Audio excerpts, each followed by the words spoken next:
ओहो मो चषमाटा एठी कोठी रखिथिली कुआडे गला के जानी खोजी खोजी थकी गलिनी पोडा मुहा मनरटा आउ कोन ठीक पडुची बहु ए बहु मो चषमाटा केउठी देखिथिलु मला मते क्या पचारछवा मते कोन कहि कि चषमा रखिथिलो आखि गुडा तो फेटी गलानी आ कोन देखा जाउछि बहु तू चषमा तू जजना ऊपर एते रागु छु काहे की तू चुप कर तते केते तो कहबी बल्लकଙ୍କ मधरे कथा होबनी बोली ए बुढ़ा बुढ़ी दी जा शांति के रखै दो नांती एठी टेबुल ऊपर रखिथिले ना कोन मोरी जीव ए बुढ़ी कासी कासी निजे तो मोरी बा समस्त को रोग देई जीव अच्छा बहु तू कोन केबे बुढ़िया बुनी बेसी तो बड़ बड़ कथा कहूछु देखुची आजकल तो मुह बेसी बड़ी गलानी जा स्कूल जा तू छाटारे पिलाटा को मारुच काहे की मु मो चषमा खोजी नेबी रुओ जेजेमा मु तो मो चषमा खोजी देउछि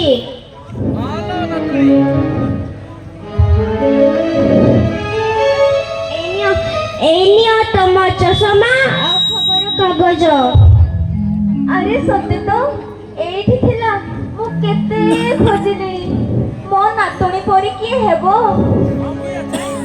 जेजेमा तमे बसी खबर कागज पढु थाओ मु आसिले जेजे बापा तमर मोर ढेर सारा खेले खेलिबा आउ हां मते सेई रोजा पो गपटा भी कहिबो हेना तू आगो स्कूल जा मन लगाई पाठ पढिबो आसिले गप कहिबी तो जाऊ चला इने देखिबो ए बुढ़ा बुढ़ी दी जाको मुह भाई झेड़ा पूरा बिकिड़ी गलानी बाय जेजेमा बहु मते टिके ओदाचा करी दियंतुनी सकाळू कासटा जोरे धरिछि मोर काम ना काम सकाळे से ऑफिस गले झियो स्कूल गला एबे खाली तम दी जाको सेवा मोबाइल टिके देखि होउची ना काहा सहित कथा हेई होउची रोसई घरे अदा अछि निजे आनी खाइ नियो थाउ से आपे ठीक हे जिवो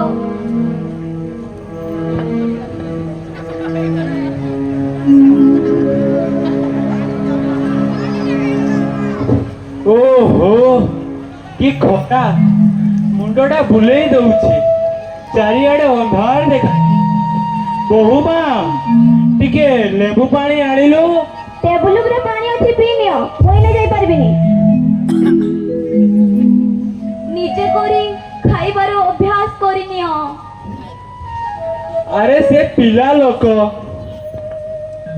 कोन टिके काम रे व्यस्त थिबो हाँ आधुनिक जुगर बहु हातरे मोबाइल रील्स करिबार निशाटा समस्त को घारिछि व्यस्त न होबे कि परी तुमको काश होउछि मेडिसिन खाइछो औषधटा टेबुल ऊपर रही ओडिया करूथला बहुता को नहीं ओडिया गदारे फोपाड़ी देइछि मोर भी ब्लड प्रेशर मेडिसिन ता सरी जाइछि बहु को कहिथिली कोन कहिला ए सबु बाज्य खर्च बुझिबा पई ता पाखरे पैसा नाही ठीक कहिछि से आमे हेलु हड़ा बड़द ए सब खर्च करी लाभ कौन केते दिन बा बंचिबा एबेठू पेडी पुटुड़ी सज कर काहे की होडा बड़दकू घरु धक्का मारी बाहर कर देबा पूर्वरु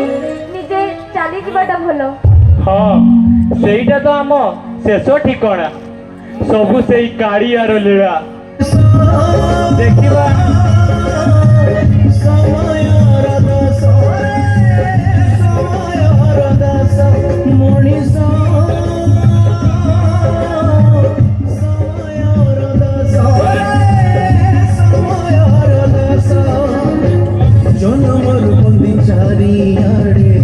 बंधन फसा निज घर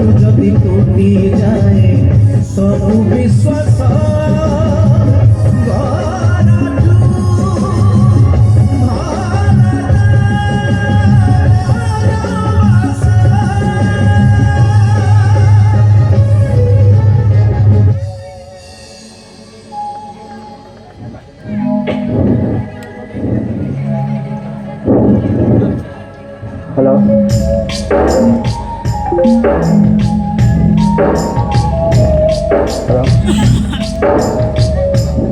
कौन कौन ମୁଁ ତମକୁ ସଫାସଫା କହି ଦଉଛି ମୁଁ ଆଉ ଏ ଘରେ ଏତେ କାମ କରିପାରିବିନି ପାରୁଛ ଯଦି କିଛି ସମାଧାନ କର।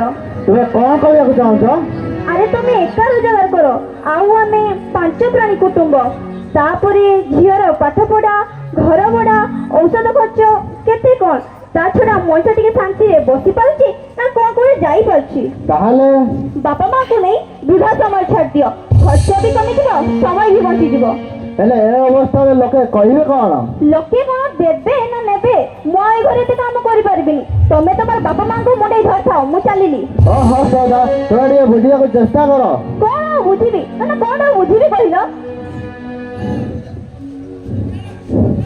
कथा टिके धीरे कहले भंडानी ଇଲୋ ଧୀରେ କହିବି ମୁଁ କାହାର ଖାଇଛି ନା ଧରିଛି ବା। श्रद्धा ଥାଉ ତମର ସେ ନାଲି ଆଖି ଆଉ କାହାକୁ ଦେଖେଇବ ଆଜି ସନ୍ଧ୍ୟା ସୁଦ୍ଧା ତମେ ଯଦି କିଛି ଫଇସଲା ନ କରିଛ ମୁଁ ମୋ ଝିଅକୁ ଧରି ବାପା ଘର ଚାଲିଯିବି। श्रद्धा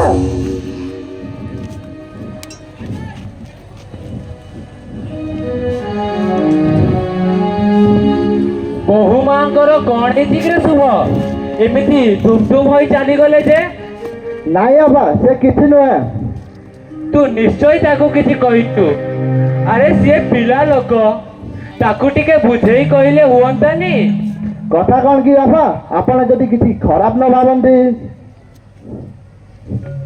କିଛି ଦିନ ପାଇଁ ଆପଣ ବୃଦ୍ଧାଶ୍ରମରେ ରହିଗଲେ ହୁଅନ୍ତାନି। ଆରେ କିଛି ଦିନ କାହିଁକି ସବୁଦିନ ପାଇଁ ଚାଲିଯିବୁ ପିଲାବେଳେ ତତେ ଆଜ୍ଞା। ଏଇ କାନ୍ଧରେ ବସାଇ ମେଳା ଦେଖେଇବାକୁ ନଉଥିଲି ଭାବିଥିଲି ମଲା ବେଳେ ତୋ କାନ୍ଧରେ ମଶାଣି ଯାଇ ଯିବି ହଉ ନହେଲା ନାହିଁ ଏ ଅଦରକାରୀ ବୁଢା ବୁଢୀ ଦିଟା ତୁମ ଉପରେ ବୋଝ ହୋଇ ରହିବୁ କାହିଁକି। ମାନେ ତୁ କେବେ ଭାଲୁ ନାଚ ଦେଖିଛୁ ଭାଲୁ ନଚାଳି ଭାଲୁକୁ ପଚାରେ କହିଲୁ ଏ ବାବୁଙ୍କର ଚାକିରି ହେବ କି ନାହିଁ ଭାଲୁ ମୁଣ୍ଡ ଟୁଙ୍ଗାରି ହଁ ନା କରେ ଭାଲୁ ନଚାଳି ଭାଲୁକୁ ପଚାରେ କହିଲୁ ଏ ଝିଅଟିର ବାହାଘର ହେବ କି ନାହିଁ ଭାଲୁ ମୁଣ୍ଡ ଟୁଙ୍ଗାରି ହଁ ନା କରେ ଜାଣିଛୁ ଭାଲୁ କାହିଁକି ହଁ ନା କରେ ଭାଲୁ ନଚାଳି ଭାଲୁ ନା କରେ ଶକ୍ତ ରସିଟାଏ ବାନ୍ଧି ନିଜ ହାତରେ ଧରିଥାଏ ସେ ଯେମିତି ରସିଟିକୁ ଟାଣେ ଭାଲୁ ସେମିତି ମୁଣ୍ଡ ହଲେଇଥାଏ। ତୁମେ କଣ କହିବାକୁ ଚାହୁଁଛ ତା ମାନେ ତୁ ହଉଛୁ ଭାଲୁ। ବାପା କଣ ମାରିବୁ ଅପ୍ରିୟ ସତ କଥା ଗୁଡ଼ିକ ଲିମ୍ବ ଠାରୁ ବି ଆହୁରି ପିତା। ବାପା ବୋଲି ତୁମକୁ ମୁଁ ବହୁତ କହିଲେଣି ଆଉ ନୁହଁ କାଲି ସକାଳ ଆଉ ତୁମକୁ ଏ ଘରୁ ବାହାର କରିବାକୁ ପଡ଼ିବ। ହେ ମୋର ସମାଜର ମା ବାପା ମାନେ ତୁମେ ଲୋକେ ଶିବ ପୂଜି 12 ବ୍ରତ 13 ଓଷା କରି ପୁଅଟିଏ ମାଗିଥାଅ ନା ବଂଶ ରକ୍ଷା ହବ ଭୂତ ନାମକ ନର୍କରୁ ଉଦ୍ଧାର ମିଳିବ ବୋହୂ ଆସିଲେ ପିଣ୍ଡିରେ ପାଣି ଦେବ ଦେଖୁଛ ତ ଗଛଟିଏ ଲଗେଇ ପାଣି ଦେଲେ ବଡ଼ ହୋଇ ଫଳ ଦେବ ଆରେ ଫଳ ନଦେଲେ ନାହିଁ ତା ଗଛ ଛାଇରେ ତ ଟିକେ ଆଶ୍ରୟ ଦେବ କିନ୍ତୁ ମଣିଷ ଗଛ ଲଗେଇଲେ କିଛି ମିଳିବନି କିଛି ମିଳିବନି।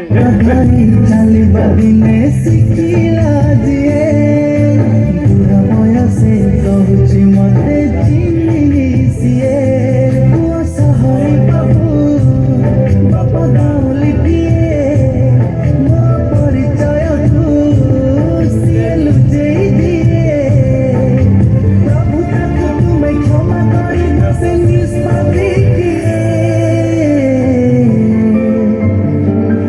ପୁଅଟା ମୋର ବଡ଼ ଲୋକିଆ ସାହେବଟିଏ ମହସରିଆ ବୁଢ଼ା ବାପାକୁ ପଚାରେ କିଏ ପୁଅଟା ମୋର ବଡ଼ लुटिया साहेब बटिए मफसलिया बुढ़ा बाबा तू बचाए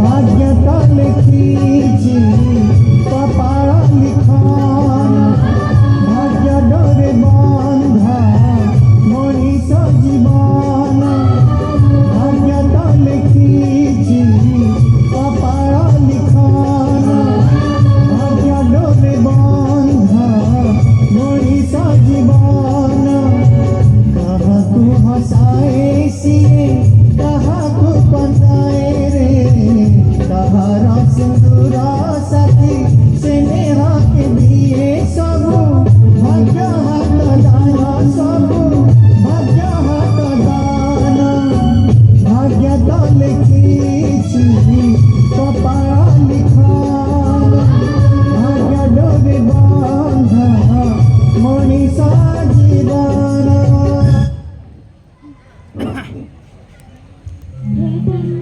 ଶୁଣୁଛ ହଁ କଣ ହେଲା କୁହ। ତମେ କାନ୍ଦୁଛ ଆରେ ନାଇଁ, ଇଏ ତ ଖୁସିର ଲୁହ। ଖୋଲା ଆକାଶ, ବରଗଛର ଶୀତଳ ଛାଇ, ପ୍ରକୃତିର ଶୀତଳ ପବନ, ଏସବୁ ଦେଖି ଆଖିର ଲୁହ କଣ ବୋଲ ମାନୁଛି। ପିଲାମାନଙ୍କର ଅମଙ୍ଗଳ ହେବନି। ଆରେ କେମିତିକା ମଣିଷ ତମେ। ଧନ୍ୟ ତୁମେ ମା, ଧନ୍ୟ ତମ ମାତୃବଣିଆ। ଅନ୍ତ ଫାଡ଼ି ଜନ୍ମ ଦେଇଛି ପରା। ଆଉ ସେଇଥିପାଇଁ ରାସ୍ତାର ଭିକାରୀ ଆମେ। ତଥାପି ସେମାନଙ୍କର ଅମଙ୍ଗଳ ଚାହିଁବିନି। ହଉ ଏବେ ଚାଲ ସେ ସାହିରୁ କିଛି ମାଗି ଖାଇ ନେବା। ହଉ ଚାଲ। बाबू मुझे भी खोती ए बाबा मुझे भी खोती ए बाबा मुझे भी खो दिया सुख मांगी भी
କିଏ ବାବୁ ଆପଣ?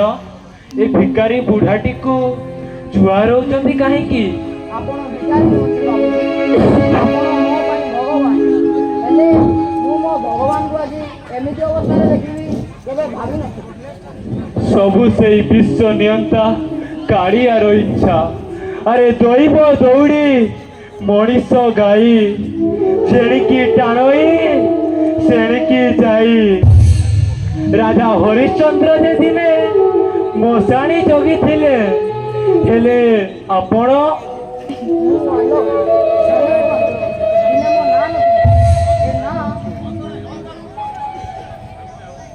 ମନେ ପକାନ୍ତୁ, ଦିନେ ମୋ ନାଁ ନଥିଲା, ଏ ନାଁ ଆପଣ ଦେଇଥିଲେ। ମନ୍ଦିର ବେଡ଼ାରୁ ଉଠାଇ ଆଣି ଅନାଥାଶ୍ରମରେ ଛାଡ଼ିଥିଲେ। ଆଉ ପାଠ ପଢ଼ିବା ପାଇଁ ସବୁ ଖର୍ଚ୍ଚ ଦେଉଥିଲେ। ଆଗରୁ ତୁମେ ୟାରି କଥା କହୁନଥିଲ? ଘର ଖର୍ଚ୍ଚରୁ ପଇସା କାଟି ପଠାଉନଥିଲ? ହଁ ମନେ ପଡୁଛି। ହେଲେ ସେଦିନର ଆଲୋକ ଯେ ଆଜି ଏତେ ବଡ ହୋଇଗଲାଣି, ଏତେ ବଡ ସାହେବ ହେଇଛି, ସେ କଥା ଜାଣିବି କେମିତି?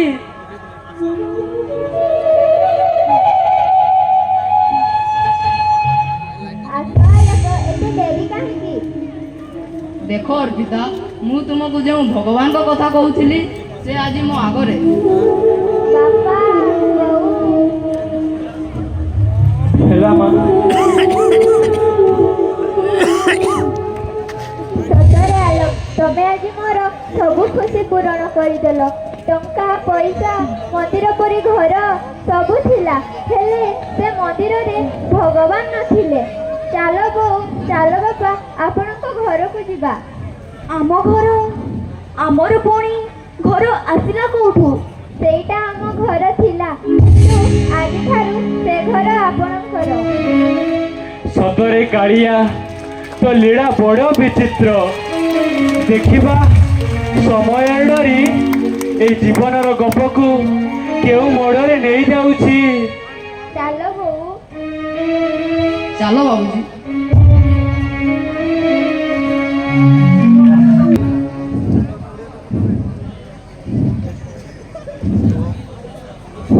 ଆରେ ଇଏ ତ ବାପାଙ୍କ ଫଟୋ। ବାବା 50 ଲକ୍ଷ ଟଙ୍କା ଲଟି ଜିତିଛନ୍ତି। ଆରେ ଶ୍ରଦ୍ଧା କୁଆଡ଼େ ଗଲ? ଦେଖିବ ଆସ ଟିକେ ଶୁଣ। କଣ ହେଇଛି ଏତେ ଖୁସିରେ ଫାଟି ପଡୁଛ ଯେ? ଏଇ ଦେଖ ବାପାଙ୍କର ଲଟେରୀ ଲାଗିଛି, ପୁରା 50 ଲକ୍ଷ ଟଙ୍କା। ଆରେ ଦେଖିଲ ଆଉ କଣ ଲେଖା ହେଇଛି? ସେ ଏହାର କିଛି ଅଂଶ ଟଙ୍କା ଅନାଥ ଆଶ୍ରମକୁ ଦାନ କରିବାକୁ ନିଷ୍ପତ୍ତି ନେଇଛନ୍ତି। ସେ ବୁଢ଼ାବୁଢ଼ୀଙ୍କର କଣ ନିଜ ପିଲା ପ୍ରତି ଚିନ୍ତା ଅଛି? ଏସବୁ ତୁମରି ପାଇଁ। ତୁମରି କଥା ପଡ଼ି ଆଜି ତାଙ୍କୁ ଘରୁ ବାହାର କଲି, ନହେଲେ ଏ ଟଙ୍କା ଆମର ହୋଇଥାନ୍ତା। ସତେ ଯେମିତି ତମର କିଛି ଦୋଷ ନାହିଁ। ହଉ ଛାଡ଼, ଯାହା ହବାର ହେଇଛି। ଏବେ ଚାଲ ଆମେ ତାଙ୍କୁ ଫେରାଇ ଆଣିବା। ହଉ ଚାଲ। ମୁଁ କିନ୍ତୁ ଯିବି ନାହିଁ। କିନ୍ତୁ କାହିଁକି? ଟଙ୍କା ଲୋଭରେ ତମେ ତାଙ୍କୁ ଏବେ ଆଣିବାକୁ ଯାଉଛ। ଟଙ୍କା ସରିଗଲେ ପୁଣି ତାଙ୍କୁ ଘରୁ ବାହାର କରିଦେବ। ଆଉ ତାଙ୍କୁ ମୁଁ ଘରୁ ବାହାର କରିବିନି, ମୁଁ କଥା ଦଉଛି। ତୁମ ଉପରେ କି ଭରସା? ତୁମ ପରି ପୁଅ ବୋହୂ ଏ ସମାଜରେ କଳଙ୍କ। ସବୁ ଭୁଲ ମୋର। ଏବେ ଚାଲ ତାଙ୍କୁ ଫେରାଇ ଆଣିବା।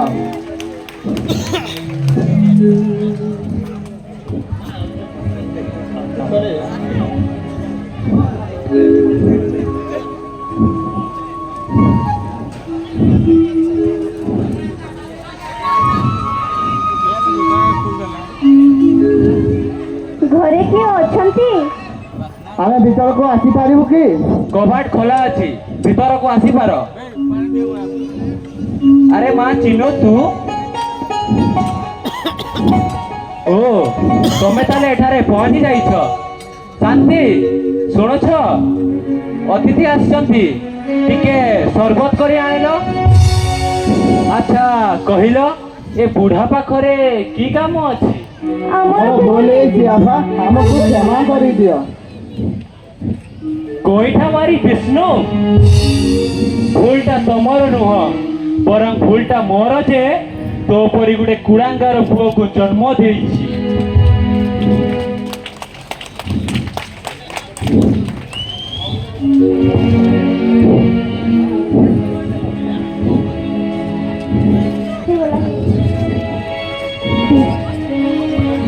ଆରେ କିଏ ଆସିଛନ୍ତି? କାହା ସାଙ୍ଗରେ କଥା ହଉଛ? ଆରେ ମୋ ମା ଚିନୁ ଆସିଛି। ଆମର ଭୁଲ ହେଇଛି ବୋଉ, ଆମକୁ କ୍ଷମା କରିଦିଅ। ତମର ମା ହେବା ପୂର୍ବରୁ ଯିଏ ମୋ ଜୀବନକୁ ପ୍ରଥମ ଆସିଥିଲେ ସେ ହେଉଛନ୍ତି ମୋ ସ୍ୱାମୀ। ତାଙ୍କ କଥା ମୋ ପାଇଁ ଲକ୍ଷ୍ମଣର ଗାର। ଏମାନେ ଆମକୁ ନେବା ପାଇଁ ଆସିନାହାନ୍ତି ଶାନ୍ତି। 50 ଲକ୍ଷ ଟଙ୍କାର ଲୋଭ ଏମାନଙ୍କୁ ଆମ ପାଖକୁ ଟାଣି ଆଣିଛି। ସେଇ ଟଙ୍କାରୁ କିଛି ଏମାନଙ୍କ ମୁହଁକୁ ଫୋପାଡ଼ି ଦିଅ। ଏମାନେ ଚାଲି ଯାଆନ୍ତୁ ଏଠୁ। ବୋଉ ମୁଁ ଏ ଟଙ୍କାରୁ ଗୋଟିଏ ପଇସା ବି କାହାରିକୁ ଦେବିନି। ମୁଁ ଏ ସମସ୍ତ ଟଙ୍କା ଅନାଥ ଆଶ୍ରମକୁ ଦାନ କରିଦେବି। ଏଥିରେ ଆଗାମୀ ଦିନରେ ଆଲୋକ ପରି ଶହ ଶହ ଆଲୋକ ସୃଷ୍ଟି ହେବେ। ଆମ ପରି କେତେ ଅସହାୟ ବୁଢ଼ା ବୁଢ଼ୀ ମାନଙ୍କର ସାହାରା ସାଜିବେ। ତତେ 10 ମାସ 10 ଦିନ ଗର୍ଭରେ ଧରି ଜନ୍ମ ଦେଇଥିଲି। ଏ ଛାତିର ଲୁହ ଲହୁ ସବୁ ତୋ ପାଇଁ ଅଜାଡ଼ି ଦେଇଥିଲି। ଶେଷରେ ତୁ ତ ମାଆକୁ ଚିହ୍ନି ପାରିଲୁନି। ଆରେ ପର ଘରେ ମୂଲ ଲାଗି ତତେ ପାଠ ପଢ଼ାଇଥିଲି। ଜମି ବାଡ଼ି ବିକି ତତେ ଫ୍ୟାକ୍ଟ୍ରି କରାଇଦେଲି। ତୁ ତ ଫ୍ୟାକ୍ଟ୍ରିର ନାମ ତୋ ସ୍ତ୍ରୀ ନାଁରେ ରଖିଲୁ। କିନ୍ତୁ ଆଲୋକ, ଯାହା ପାଇଁ ମୁଁ ଜମି ବିକିଛି ନା ମୂଲ ଲାଗିଛି, ସେ ତା ଫ୍ୟାକ୍ଟ୍ରିର ନାମ ମୋ ନାଁରେ ରଖିଛି। ଏହାକୁ ହିଁ କୁହାଯାଏ ନିଃସ୍ୱାର୍ଥପର ଭକ୍ତି ଓ ଭଲ ପାଇବା। ଦେଖ ଭଉଣୀ, ବାପା ମାଙ୍କର ଚିନ୍ତା କ'ଣ ମୁଁ ଜାଣିନି, ହେଲେ ଭଗବାନଙ୍କୁ ହାତ ମୁଠାରେ ପାଇ କିଏ କ'ଣ ଛାଡ଼ି ଦିଏ? ହେ ମୋର ସମାଜର ସମସ୍ତ ଭଉଣୀମାନେ, ଶାଶୁ ଶ୍ୱଶୁରଙ୍କୁ ଦୁଃଖ ଦେବା ପୂର୍ବରୁ ଥରଟିଏ ଚିନ୍ତା କରିବା ଦରକାର ଯେ ତମର ବି ବାପା ମା ଅଛନ୍ତି।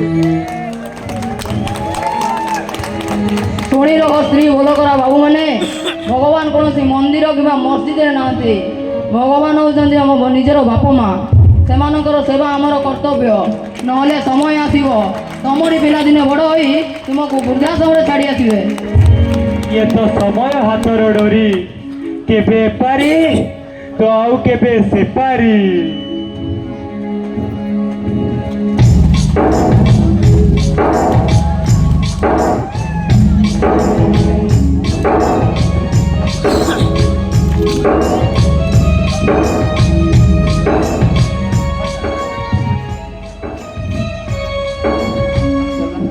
Thank you so much audience माने मु बुझुची स्तब्ध हो जाइछथि काहेकि ना अभिनय एते उच्च कोटिर थिला एते अल्प दिन पिला माने एते सुंदर अभिनय प्रदर्शन कले एवं यार नाटकर